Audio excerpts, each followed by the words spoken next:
and you see this migration towards, you might call it smaller, lower quality. You can't say it's lower quality. I mean, a lot of these small projects have, you know, 2 to 6% copper grade. So I mean, they're Mm. not lower quality; they're just small.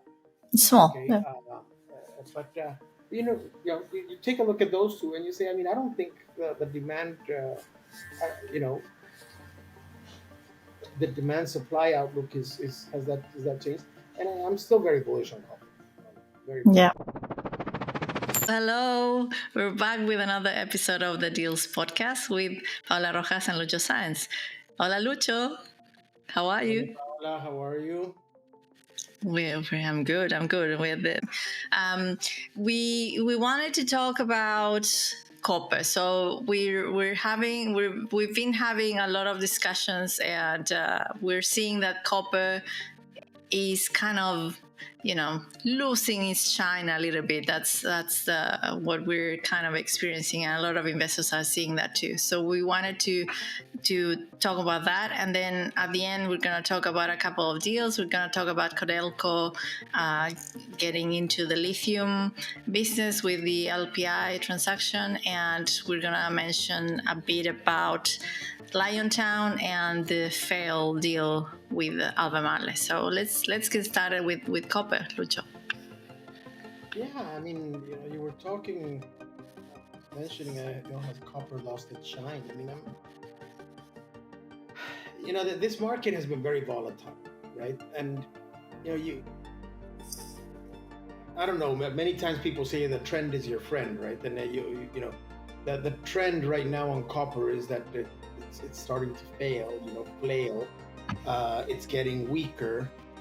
People are losing their confidence, and even you're starting to get reports that the demand is not going to be as high, and people are saying, the rest of 2023 is going to be depressed prices and lowering their expectations for 2024. Yeah, I mean, do things really change that quickly? I mean, I think a lot of information crosses hands very quickly these days, much quicker than before. But fundamentally, have things really changed from 6 months ago? I mean, I really don't think so. If of course, I mean, the trends in demand, we can take a look at and take a closer look. But on the supply side, there aren't, if you told me that the supply side has changed, I would say it's gotten worse, to be honest. I mean, the projects that are expected to come on stream in the next 1 to 3 to 4 years haven't changed, and if nothing else, they've gone into a higher degree of limbo in terms of their feasibility, in particular because prices have gone down. I mean, let's not forget that, if you're going to pour, billions of dollars into a project, this fall in prices is going to delay your decision by 6 months, at least, until the trend becomes your friend, and that trend is an upward trend, right? I mean, people will make a delayed decision, even though they firmly believe that the fundamentals are there. But last week was LME week in London, and typically LME week comes out with some clear picture of what's going to happen, and it's usually a very positive tone. I didn't quite get that feeling from what I heard of the people that attended, but a number of the copper majors came out with statements that said that there weren't enough projects in the pipeline to sustain the expected increase in demand over the next few years. So what's changed except that, price volatility and, people just getting out of positions? I mean, and I think we're always going to see that. But fundamentally, I think copper is as strong as ever. Yeah, no, I think I agree with that. And I was part of a panel, as you know, last week. And one of the questions after we sort of covered, we talked about battery metals in general. And one of the questions was something about what about the forecast? Like, what's happening with copper and all these metals are going through this sort of weak period of time, and we had all these forecasts that were saying that by now the prices would have been much stronger, or would have remained much stronger. And I said something that I really believe. Like, it's kind of funny, but so you have to think about all of these metals and minerals as a long-term bet. So the view of this year, next year, is kind of still medium to short to medium term. And I was saying, like, we should change the name of forecast, replace the word forecast with guesstimate. Because in reality, we're making the best guess that that we can, and people laughed a little bit because it's kind of funny. But you try to make all these predictions of what's going to happen, because we have all these different elements, and so copper is going to be needed for all these years ahead, and we don't have enough. We've been underinvesting. We have all those reasons that we have a guest. Sorry about that. He just came back from a little jump in the park, and he needed to come and inform me how it went. We have a guest in this episode. Exactly. So all the fundamentals, as you said, nothing has changed. But then, what's happening? Well, what changed? I think we get another war, which doesn't help. We get more confusion. When you look at the gold to copper to gold ratio, it's showing more confusion because it keeps moving sideways. It's been like pretty much going sideways this year. So it looks like no one is very confident, and at the same time you have people like Aurubis, the largest smelter in Europe, and they're saying that they're gonna keep their surcharge, like an increased price for next year, because they see demand growing. And then we were looking at this article from the report from the ICSG, the International Copper Study Group, and they see growth, but they see weak demand for next year. So it's like, it feels a little bit of the shine is lost, but at the same time it's short-term shine, because long-term it looks as bright as it ever was. Listen, I mean, as has happened for the last, 10 to 15 years, a good report and a good growth report out of China changes the whole picture for the copper world. Okay, and now you've got someone like India, right? That's also, because of its growth and stuff like that, significant with significant ability to change that demand scenario relatively quickly, right? I mean, I look at the fundamentals, Paola, right? But I also look at what people are looking at, right? I mean, you and I are talking to a number of corporates, many of them looking to get into the copper business because they see the long term and they're focused on the long term, right? Yeah. I mean, if the outlook in the medium to long term had changed, they would stop looking. Okay, they're looking and they're being as discriminatory as they were before, right? They're not going to get into these huge valuations. For them, it's more about a decision of how, of course I want something that's producing. Next best is something that's already in feasibility or ready to shovel ready. But in the absence of those, you either go earlier in the development stage or you go smaller into, mid tiers and, smaller production. right? It's one of those two. And they're still looking. They're changing their view. They're changing their strategy. But the basis of the strategy of I want to get into copper is still there. I think that's a sign right there, right? The other thing is those people who are already involved in copper, of course, the majors, the Techs, the Glencores, the Anglos, the Freeports, there's number one, they already have an organic growth pipeline that is quite good, quite healthy. Big projects, billions of dollars to invest. They're not looking for new projects because they don't need new projects. They're going to be opportunistic, okay, or very strategic, big mergers, right? Like the Glencore Textile.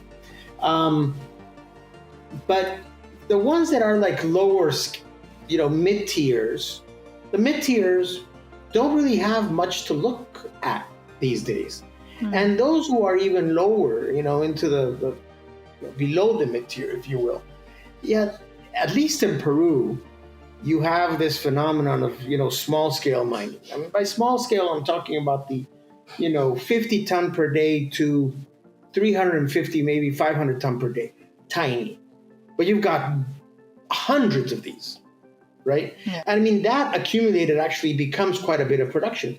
And, the trading companies that are looking at things, I mean, players, companies that want to start getting into the business are actually looking at a strategy of accumulating 2 or 3 of these to actually start getting into that market, to have exposure to that market. Okay. Mm-hmm. And there's higher risk. It's more potentially capital intensive. I mean, the amounts aren't much, but I mean, the risk behind deploying that capital is intensive. But it takes a bit longer, right? But those opportunities abound, and people are looking at them, very seriously, because they realize that in Peru, really the future of Peru is in that small scale mining. And you take a look at that, at those two things. People are still looking, particularly people that want to get into the business over the long term. They're still looking, and you see this migration towards, you might call it smaller, lower quality. Well, you can't say it's lower quality. I mean, a lot of these small projects have, 2 to 6% copper grade. So, I mean, they're not lower quality. They're just small. Okay. Yeah. But you take a look at those two and you say, I mean, I don't think the demand, the demand supply outlook has that changed? And I'm still very bullish on copper. Paola. Very bullish. Yeah. Yeah, no, absolutely. All right, we're gonna kind of hard pivot, because otherwise we're gonna be talking for 2 hours like every day. So Codelco is copper in Chile, and everybody knows them about that. And now suddenly they have to deal with lithium too, because the president of Chile decided that was going to be a good thing to do, which we're not really sure about that, but that's what's happening. So this week there's been an announcement that copper is going to be buying a company called Lithium Power International that we not only know really well. You've been part of the deal for some time. You've been part of that asset for quite some time. So let's talk a bit about that and what you see ahead. Yeah, I mean, I got a whole bunch of calls in the last week and a half. I mean, the rumor started, I guess, 3 or 4 weeks ago, and a number of press releases sort of confirmed that Codelco was looking at Lithium Power International's Maricunga project, which, as you said, I mean, I'm very close to and I know very well.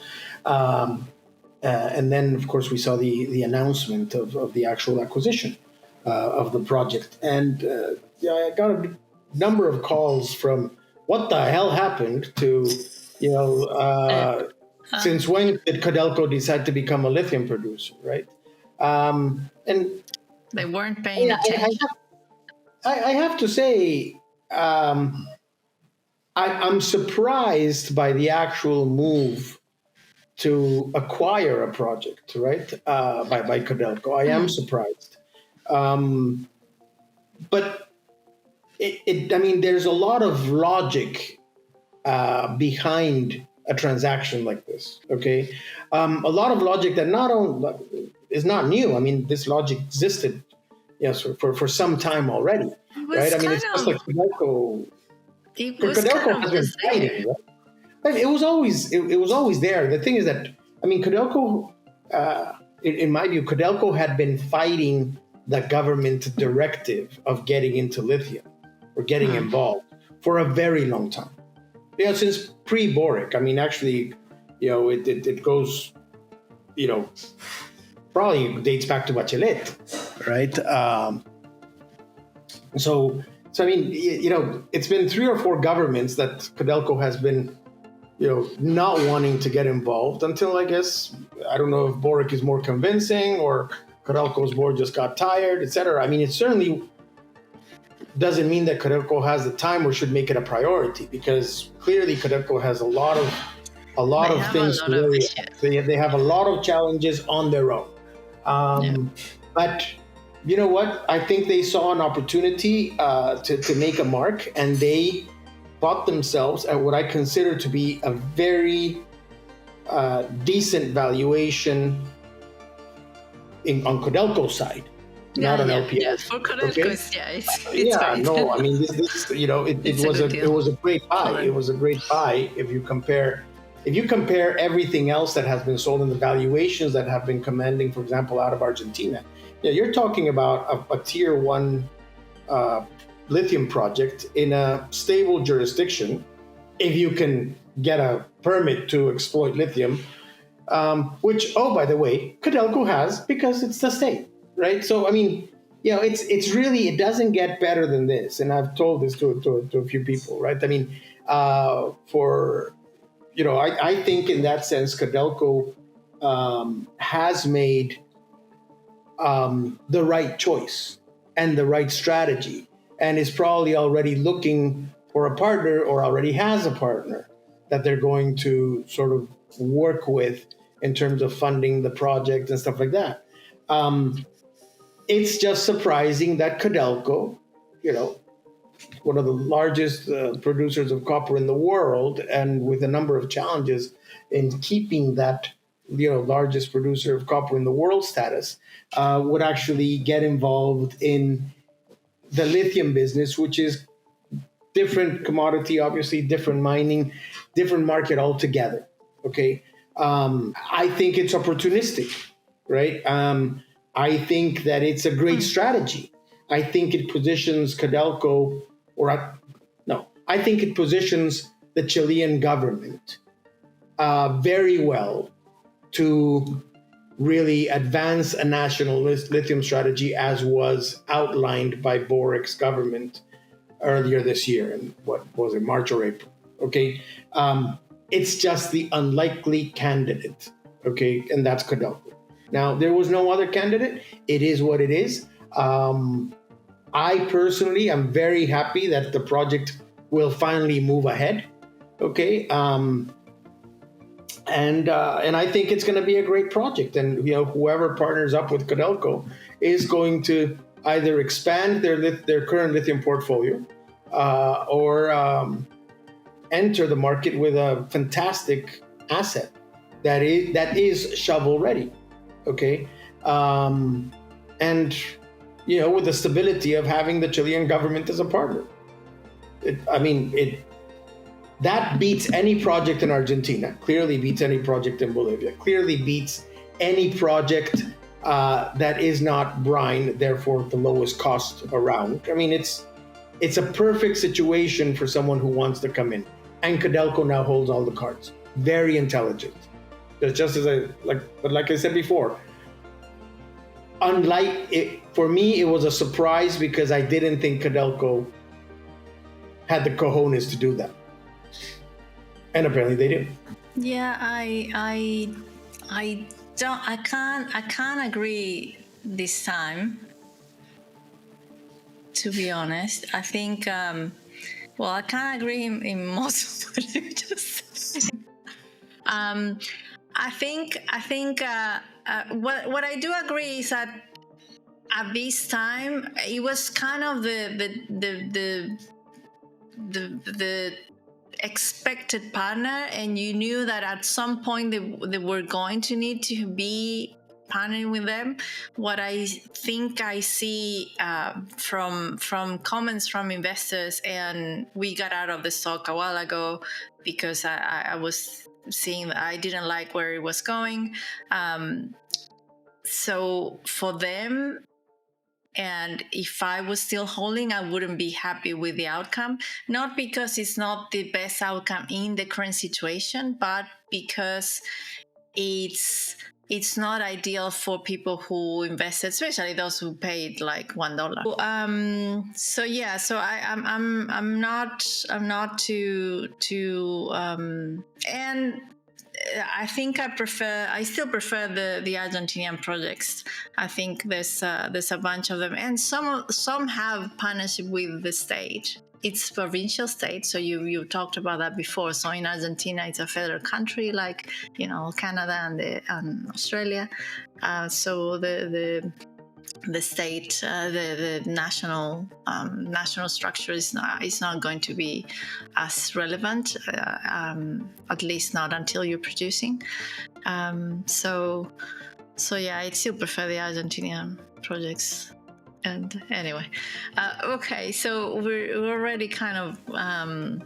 Well, I mean, but I never said. Notice that I never said that it was a good deal for LPI shareholders. Okay. True. I mean, I think it's a low valuation for a project of that quality. Yeah. Okay. I mean, I do think it's a low valuation, particularly considering the kind of valuations that we've had with Argentine projects, okay, of late. Yeah. In the last year, you've had some incredible valuations on Argentinian projects. And I do think that Maricunga is a better asset, a much better quality asset than a number of those projects. So it is a cheap valuation for that asset. I think if you look at what LPI has achieved over the last few years with Maricunga, I think that's nothing short of incredible. Okay, really advancing that project with that many challenges being put by the Chilean government. Okay. So, I mean, I think getting it to where it got, I think was a great job. But it comes to a point where you have to make a decision of whether the project is going to move forward or you're going to continue waiting until things change. Okay, and that's a decision that LPI's management and board had to take. And I, for one, believe that it was the right decision. Maybe because I'm very close to I followed it since the start of the Maricunga project, right? So by now, I'm tired. If there's any gray hair in my head, it's probably because of the Maricunga project. Okay, so I think it was a tough choice, but within the alternatives, I think it was a good alternative. Okay, so to close, we're gonna have some thoughts about what happened with Liontown and Albemarle. So the Albemarle was kind of finalizing due diligence, and Gina Rinehart started accumulating the stock and reached the 19.9% last week, and that effectively caused Albemarle to drop off the race, if you will. So it's been. I remember you didn't think she was gonna be hurtful to the deal, and most people really. And I had an inkling. Like I don't think I said it that publicly, but after she kept buying, I thought that's clear what she wants. She wants to stop this and so what do you want to say about that? Well, I remember when we first brought it up, I said, no one comes in and buys, a few $100 million worth of stock, strategic stock, if you will, and take on a position, to earn a few bucks or something like that, right? I mean, this isn't just, oh, I'm going to make a quick buck and that's it. I mean, not when you do it in that sense. And clearly she had a plan, and it differed from Albemarle's, and Albemarle said, life's too short. I'm not going to get into a big proxy fight or whatever it is around this. So I'm just going to drop out. If a few days, probably not even 48 hours afterwards, I mean, Liontown announces that they've lined up the financing to continue with the project, right? And that's so. I mean, it shows the interest in significant discount. At a significant discount, but yeah, they have backers versus the $3. Yeah, no, they do now. So it's an interesting situation. And it's new backers with real money behind it, right? I mean, and that's the beauty. I mean, look at what Lithium Americas. Lithium Americas was already successful and created a lot of value to the shareholders, which became even more interesting when General Motors came in and said, I'm going to plunk down $600 million for Thacker Pass to come to production. So, and that was really a new player into the market. And that new money is what's going to change the lithium market. The real question now is, what is Albemarle going to buy?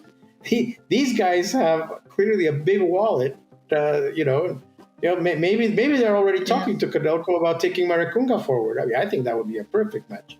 But I mean, and a logical one for as far as I'm concerned. I mean, we talked before about if I were Albemarle, I'd be talking to the Chilean government about doing something bigger in Atacama because they're already there, but not so much into increasing the time of their contract, but expanding in Atacama if that's a possibility, which government has hinted that it could be. But now they've got Maricunga, so that could be it. But there's still, I think there's still a lot to happen in the lithium world in terms of the M&A, and it just becomes interesting. I mean, there's not that many deals to do out there, right? I mean, we talked about Peru, Ecuador, and Argentina having us coming up with 10 copper projects, right? Between those three countries, you don't have 10 tier 1 assets in lithium worldwide. So there you go. I mean, it'll be interesting. Yeah, no, I think the two deals we've talked about, they kind of share the sort of conflicting opinions about the outcome. So sometimes you have deals where everybody's happy, everything was the best solution that everybody could see, and sometimes it's not, or maybe not so strongly, but it's not the best for everyone, and some people are going to be very vocal. The discount that we saw for the Liontown race was shocking to some. The stock fell, immediately after the Albemarle pulled out. But it is true that they're just a few months away. They're going to be producing by the end of next year. So it's so shareholders that didn't get the $3 pop, they have to wait another year, and they're going to, not straight away. They still need to pay. I'm sure they have debt. I don't actually know, but it's closer. So a little. The interest in lithium is definitely there. The projects are there, and more importantly, the money that's behind it is definitely there. Okay, so we're in for an interesting next few years on the M&A side on lithium. All right. I think we've talked enough. So Time. It is that's time. it for today, Lucho. I think we've done well. It could have been worse. Yes. It I could have mean, been if longer. any of the listeners have any questions, please send them around. If you'd like to hear about a specific topic, send it to us, and we'll try to focus on that in the next podcast or a couple of podcasts. And if you want, please send this to all your friends and family. All right. Yep. All right. Thanks, right. Paola. Bye, everybody. Talk soon. Thank you. Lucho and I will be back in 2 weeks. Until then, here's another related episode you may like to watch next. Bye!